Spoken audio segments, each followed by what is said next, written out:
Women empowerment and politics.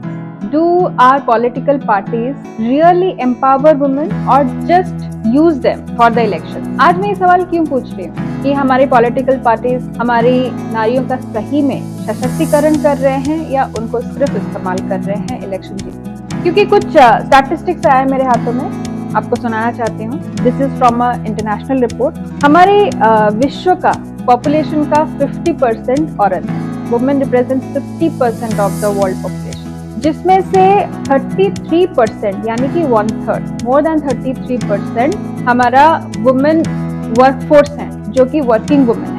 और that 33% they contribute 66% of the total working hours. World working hours का अगर हम देखेंगे तो more than 66% is getting contributed by the women, जिसके result में नतीजे में क्या मिलता है औरतों को?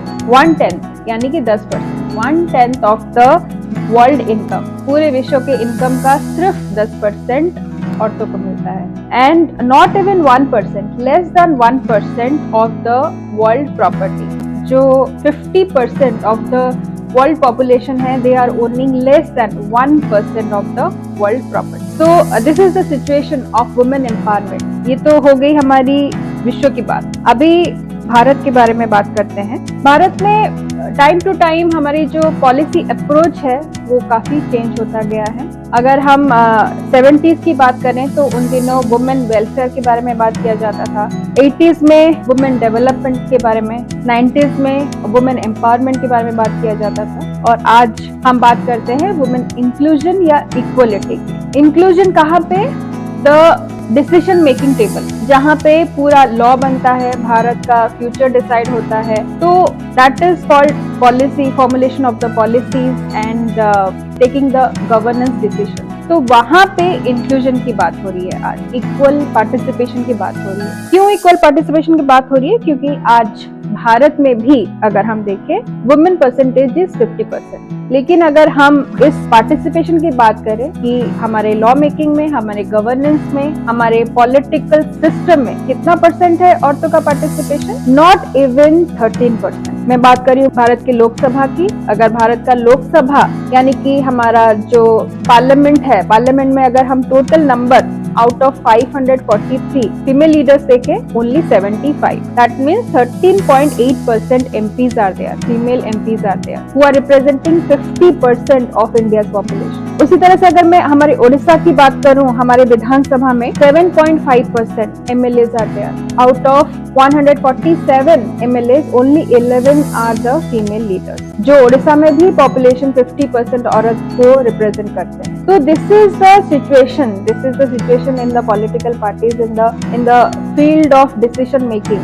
तो क्या हम इसे इंक्लूजन या इक्वलिटी कहेंगे? कुछ दिनों पहले हमारे ऑनरेबल प्राइम मिनिस्टर एक नया बिल के बारे में बात कर रहे थे, नारी शक्ति बंधन अधिनियम, जिसमें 33% रिजर्वेशन की बात चल रही थी, प्रपोज किया गया था 33% reservation for women in Vidhan Sabha and Lok Sabha. Women leadership को बढ़ाने के लिए, प्रोत्साहन देने के लिए और ज्यादा से ज्यादा वुमेन पार्टिसिपेशन करवाने के लिए इन द पॉलिटिकल सिस्टम। लेकिन उस प्रपोजल को बहुत इजीली रिजेक्ट कर दिया गया in the name of various political reasons. बहुत सारी पॉलिटिकल मुद्दाएं थी जिसके बेसिस पे इस प्रपोजल को रिजेक्ट कर दिया गया, जो सदियों से होता आया है। जब भी औरतों को कभी भी कोई अपॉर्चुनिटी देने की बात आती है तो अच्छे अच्छे हाथ खड़ा कर देते हैं। तो इस बार भी बहुत सारा पॉलिटिकल टेक्निकल रीजन दिखाया गया कि क्यों इस बिल को रिजेक्ट किया गया। तो मैं उस रीजन के डिटेलिंग में नहीं जाऊंगी, या मैं सिर्फ हमारे ऑपोजिशन की गलती है ये नहीं बताऊंगी। ये हमारा एक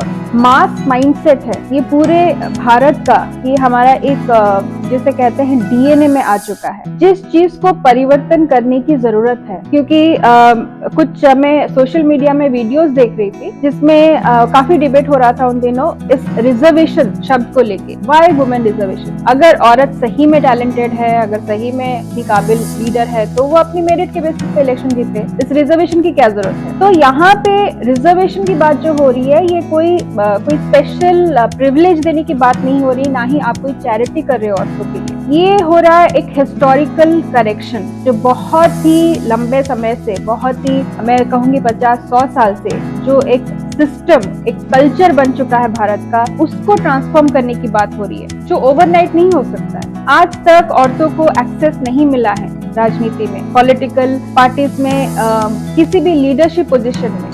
जितने भी आप आज स्टैटिस्टिक्स उठा के देख लीजिए, जितने इलेक्शन आज तक लड़े गए हैं, उस इलेक्शन में कितना महिलाओं को टिकट मिला है, एमपी और एमएलए, और जब भी मिला है दे आर स्टिल सक्सेसफुल। अगर मैं आपको स्टैटिस्टिक्स उठा के दिखाऊं, जितने नंबर्स ऑफ एमपीज और एमएलए आज तक इलेक्शन लड़े हैं, उनमें से हमेशा द परसेंटेज अगर आप देखेंगे, the percentage of victory are always with the women. But still आज तक हमारे भारत में एक माइंडसेट है कि औरतों को पॉलिटिकल फोरम में इन्वॉल्व करने के लिए फैमिली, सोसाइटी कोई एनकरेज नहीं करता। रादर उन्हें कहा जाता है it's not good for women, ये एक सेफ प्लेस नहीं है, अच्छे घर की औरतें पॉलिटिक्स नहीं ज्वाइन करती हैं। ये एक माइंडसेट है, क्योंकि इस तरह का सिस्टम बहुत सालों से चल रहा है। और जब हमारी वुमेन लीडरशिप नहीं है पॉलिटिकल पार्टीज में, जहाँ पे ये सारे लॉ बन रहे, कानून बन रहे, पॉलिसी बन रहे, वहाँ पे हम कंप्लेन करते हैं कि हमारी औरतों के फेवर में लॉज क्यों नहीं बन रहे। तो कैसे बनेंगे